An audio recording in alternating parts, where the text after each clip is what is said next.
Greg looks at me confused and asks why since we always split the bill. I reminded him that three of us had not eaten any food so we would just be paying for our drinks. So basically at the end of the night Dan, who probably only ate around $50 worth of food, was stuck with $146.98. Check at the end. Yes, I remember the exact number. I swear I saw his jaw drop when he picked that receipt up. I slid a $10 towards the check, said goodbye everyone, and walked out. The next morning I found my phone full of texts from Greg and Susan telling me I was an asshole for not ordering any food and forcing them to pay more than they had accounted for. I honestly laughed because the steaks alone were more than what they had paid, but to each their own, right? I also got a lot of messages from Dan saying that I could have just not came instead of pulling that stunt and getting him stuck with an outrageous bill. Edit. At this restaurant the bar is separate so drinks are on a separate bill, if that makes sense. And if anyone is concerned about leaving a tip, I live in Australia. Edit 2. Hey guys, just wanted to clarify some things. 90% of restaurants where I live they don't do separate checks and might separate the bill for you if you're lucky.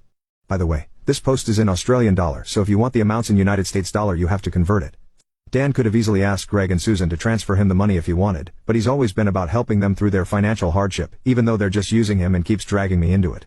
I admit what I did was immature, but I'm tired of being forced to play along. It's his money and if he wants to spend it on them, that's fine, but I'm not paying for them.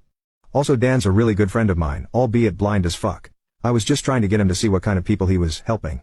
I will admit it was a tad bit petty. Thank you for the gold.